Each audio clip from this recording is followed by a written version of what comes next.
শিক্ষার্থীদের বিক্ষোভের মুখে পদত্যাগের ঘোষণা দিয়েছেন আইন উপদেষ্টা আসিফ নজরুল। রাতে উপদেষ্টা পরিষদের এক বিশেষ সভায় এই সিদ্ধান্ত নেওয়া হয়। এই বিষয়ে প্রয়োজনীয় পরিপত্র পরবর্তী কর্মদিবসে জারি করা হবে। আসিফ নজরুল জুলাই আন্দোলনকারীদের সঙ্গে বেইমানি করেছেন। তার বাধার কারণে 9 মাস পেরোলেও আওয়ামী লীগকে নিষিদ্ধ করা সম্ভব হয়নি। এ সময় বিক্ষোভকারীরা আসিফ নজরুলকে ভারতের দালাল বলে অভিহিত করেন এবং তাকে রয়ের এজেন্ট বলেও দাবি করেন। তাকে সম্মানের সাথে পদত্যাগের দাবি জানান অনেকেই। আওয়ামী লীগকে নিষিদ্ধ না করার জন্য আইন উপদেষ্টা আসিফ নজরুলকে জুলাই গাদ্দার বলেন রাফি। এ সময় আসিফ নজরুলের পদ থেকে তাকে টেনে হিস্ট্রে নামানোর হুঁশিয়ারিও দেন তিনি। ইন্টারিমের যদি কোনো বাস্টার্ড উপদেষ্টা থাকে সেটা হচ্ছে আসিফ নজরুল। কথা একদম ক্লিয়ার। ডক্টর আসিফ নজরুল সাহেব কান খুলে শুনে রাখেন, আগামী 1 ঘন্টার মধ্যে আপনাকে পদত্যাগের লকমা লাগাতে হবে, পদত্যাগ করতে হবে। বিতর্কিত উপদেষ্টা প্রফেসর ডক্টর আসিফ নজরুলের উপদেষ্টা পদ নাও থাকতে পারে। আসিফ নজরুল নিজেই এখন সে আশঙ্কায় আছেন, তিনি প্রচন্ড ভয় পেয়েছেন। আসিফ নজরুল সে হচ্ছে ভারতের এজেন্ট, সে হচ্ছে আওয়ামী লীগের প্রেতাত্মা। কিছুদিন আগে বলেছে এই আওয়ামী লীগের উপদেষ্টা বলতেছে আমি ব্যক্তিগতভাবে আওয়ামী লীগকে নিষিদ্ধ চাই না। সুতরাং সে এই কথা বলে সে বিপ্লবের সাথে গাদ্দারি করছে। ফ্যাসিবাদ বিরোধী যেই ছাত্র জনতা উপদেষ্টা আসিফ নজরুলকে ক্ষমতার চেয়ারে বা গদিতে বসিয়েছিল, উপদেষ্টা আসিফ নজরুল সেই ছাত্র জনতার সাথে বেইমানি করে গাদ্দারি করে তিনি নিজেই নিজের সেই ক্ষমতার চেয়ার হারিয়ে ফেললেন। এখন কথা হচ্ছে, কেউ যদি নিজের দোষে নিজের কপাল পড়ে তো তাহলে সেই ক্ষেত্রে অপরের কিন্তু কিছুই করার থাকে না। কারণ বাংলাদেশের এই ফ্যাসিবাদ বিরোধী ছাত্র জনতা সকলে চাইছে যে আওয়ামী লীগকে যেন চিরতরের জন্য বাংলাদেশ থেকে নিষিদ্ধ করা হয়, কিন্তু একমাত্র এই অন্তর্বর্তী সরকারের মধ্যে আসিফ নজরুল যিনি সর্বপ্রথমই এটার বিরোধিতা করেছেন এবং বলেছেন যে না, আওয়ামী লীগকে কোনোভাবে নিষিদ্ধ করা যাবে না। যে কারণেই কিন্তু আওয়ামী লীগকে নিষিদ্ধ করার দাবিতে শাহবাগে যে ছাত্র জনতা আন্দোলন শুরু করেছে, সেখান থেকে এই উপদেষ্টা আসিফ নজরুলের পদত্যাগের দাবি তুলেছেন এবং সকলের কথা একটাই যে উপদেষ্টা আসিফ নজরুলকে পদত্যাগ করতে হবে। যে কারণে এবার নিজের দোষে নিজের ক্ষমতার চেয়ার হারিয়ে ফেললেন উপদেষ্টা আসিফ নজরুল। দর্শকের বিষয়ের কিছু অংশ ভিডিওর শুরুতে শিরোনামে আপনারা দেখেছেন, বিস্তারিত দেখবেন পুরো ভিডিও জুড়ে। এ বিষয়গুলো দেখার পূর্বে আপনাদের একটা অনুরোধ করব, যারা আমাদের চ্যানেলে নতুন আসছেন চ্যানেলটি সাবস্ক্রাইব করে অল ক্লিক করে বেল আইকনটি চালু করে দিবেন এবং পরিপূর্ণ ভিডিও শেষ পর্যন্ত দেখে আপনার মতামত জানিয়ে যাবেন। দর্শক চলুন আমরা দেখব যে নিজের দোষেই এবার নিজের ক্ষমতার চেয়ার যে হারিয়ে ফেললেন উপদেষ্টা আসিফ নজরুল, সেটা আমরা দেখব। তার পূর্বে আমরা একটু দেখে আসি যে উপদেষ্টা আসিফ নজরুলকে নিয়ে সাধারণ মানুষ এবং আন্দোলনকারীরা তারা কে কি বলতেছে সেটা আমরা কিছু অংশ দেখে এরপর বিষয়টা দেখব। ধৈর্য ধরে একটা লাইক দিয়ে ভিডিওটি শেষ পর্যন্ত দেখতে থাকুন। ইন্টারিমের যদি কোনো বাস্টার্ড উপদেষ্টা থাকে সেটা হচ্ছে আসিফ নজরুল। টানা দ্বিতীয় দিনের মতো আওয়ামী লীগ নিষিদ্ধের দাবিতে শাহবাগে অবস্থান নিয়েছে বিভিন্ন শ্রেণী পেশার মানুষ। নিষিদ্ধের পাশাপাশি জুলাই গণহত্যার দায়ে আন্তর্জাতিক অপরাধ ট্রাইব্যুনালে আওয়ামী লীগের বিচার করার দাবিও জানিয়েছে ছাত্র জনতা। জাতিসংঘের তদন্ত রিপোর্টে স্পষ্টভাবে বলা হয়েছে, জুলাই গণ অভ্যুত্থানে 1400 মানুষকে হত্যা করেছে আওয়ামী লীগ, যা গণহত্যার শামিল। এত মানুষকে হত্যা করেও এখনও বাইরে ঘুরে বেড়াচ্ছে খুনিরা, আবার কেউ কেউ রাষ্ট্রীয় মদদে দেশ ছেড়েছেন। সরকার পতনের 9 মাস পেরিয়ে গেলেও এখনও আওয়ামী লীগের বিষয়ে সিদ্ধান্ত নিতে পারেনি সরকার। এজন্য অন্তর্বর্তীকালীন সরকারের আইন উপদেষ্টা আসিফ নজরুলকে দায়ী করেছে আন্দোলনকারীরা। গতকাল প্রধান উপদেষ্টার বাসভবন যমুনার সামনে আওয়ামী লীগকে নিষিদ্ধ করা নিয়ে বক্তব্য দেন জুলাই আন্দোলনের অন্যতম নেতা খান তালাত মাহমুদ রাফি। আওয়ামী লীগকে নিষিদ্ধ না করার জন্য আইন উপদেষ্টা আসিফ নজরুলকে জুলাই গাদ্দার বলেন রাফি। এ সময় আসিফ নজরুলের পদ থেকে তাকে টেনে হিস্ট্রে নামানোর হুঁশিয়ারিও দেন তিনি।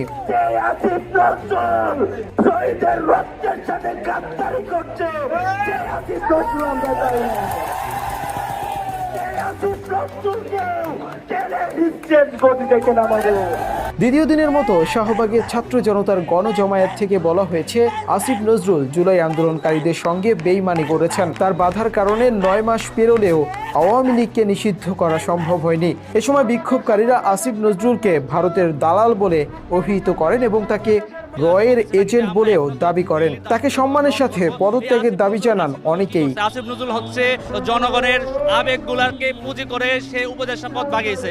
উপদেষ্টা পদ বাগিয়ে তারপর কি করলো, সে তলে তলে তলে আজাদ করতেছে। সে এখনো জুলাই গণহত্যার বিচারের জন্য কোনো কিছু করতে, সে কিসের আইনমন্ত্রী হইলো তাহলে?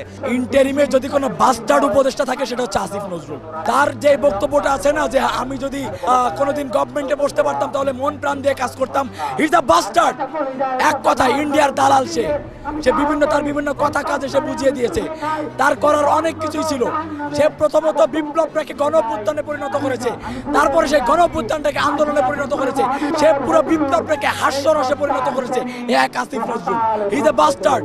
জুলাই আন্দোলনে শহীদ পরিবারের সদস্যরাও আসিফ নজরুলের ওপর ক্ষোভ প্রকাশ করেছেন। স্বজনরা বলেছেন, আসিফ নজরুলকে আওয়ামী লীগের দালালি করতে তাদের সন্তানেরা জীবন দেয়নি। গত বছরের 18 জুলাই রাজধানীর উত্তরার আজমপুরে ফ্যাসিস্ট হাসিনার সন্ত্রাসী বাহিনীর গুলিতে প্রাণ হারান 18 বছর বয়সী শেখ ফাহমিন জাফর। তার মা কাজী লিলুল মাকমিন বাংলা এডিশনের সাথে কথা বলার ফাঁকে আইন উপদেষ্টা আসিফ নজরুলকে আওয়ামী লীগের দোষর দাবি করে তার বহিষ্কার দাবি করেন। আমরা এটা ভেবেছিলাম ওনার কুটি কয়েক কথা শুনে যে ওনাকে দিলে বিচার পাবো, ওর পেছনে যে এত আওয়ামী লীগ সেটা আমাদের জানান ছিল না। আওয়ামী লীগ ওনার আত্মীয় হতে পারে, আমার আত্মীয় হতে পারে, খুনের কোনো আত্মীয় হতে পারে না। আমি যদি সুযোগ পাইতাম জনগণের জন্য কি কাজ করতাম, জনগণের কাজ করা মানে আল্লাহকে রাজি খুশি করা। সুতরাং স্যার আসিফ, আপনি আপনি কি জনগণের নাকি আওয়ামী লীগের? আমি মা আজকে মাঠে, হাজারো বাবা মাঠে, আমাদের উত্তরার থেকে অনেকেই এসেছেন তারা মাঠে। কেন? শুধু হাসিনার মতো আমরা তাকে তাড়াতে চাই না, পালাতে দিতে চাই না। দেশের মানুষের থাকার অধিকার আছে, সেই জন্য পদত্যাগ করে সম্মান নিয়ে এসে বেরিয়ে যাক। আওয়ামী লীগের নিষিদ্ধ দাবিতে জুলাই ফিরে এসেছে শাহবাগে। এখান থেকেই সূত্রপাত হয়েছিল স্বৈরাচার পতনের। এবার স্বৈরাচার পতনের সেই কেন্দ্র থেকেই আসিফ নজরুলের পদত্যাগ দাবি করেছেন আন্দোলনকারীরা। একই সাথে আসিফ নজরুল সহ যারা ভারতের সাথে আঁতাত করছে তাদের পদত্যাগের দাবিতে আবারও প্রাণ দিতে প্রস্তুত বলে হুঁশিয়ারি দিয়েছেন তারা।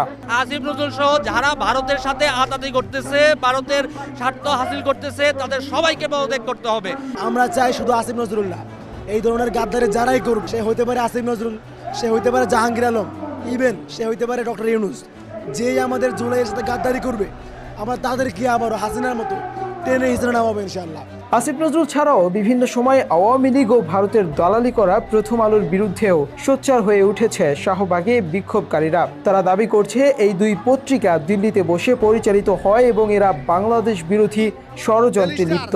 প্রথম আলো, ডেইলি স্টার এটি তো আগের থেকে দালালি করে দিতেছে, এখনো দালালি করতেছে। ডেইলি স্টার, প্রথম আলো এরা তো এজেন্টটা, আওয়ামী লীগের এজেন্টটা, এরা তখন থেকে কাজ করতেছে। তারা মিথ্যা প্রচার এবং তারা চামচামি করে যাচ্ছে এই আওয়ামী লীগের। আমরা এই ডেইলি স্টার এবং প্রথম আলো এর সাপোর্ট করি না। শাহবাগের এই গণজমায়েত থেকে আবারও প্রথম আলো, ডেইলি স্টারকে ভারতের দালাল বলেছেন আন্দোলনকারীরা।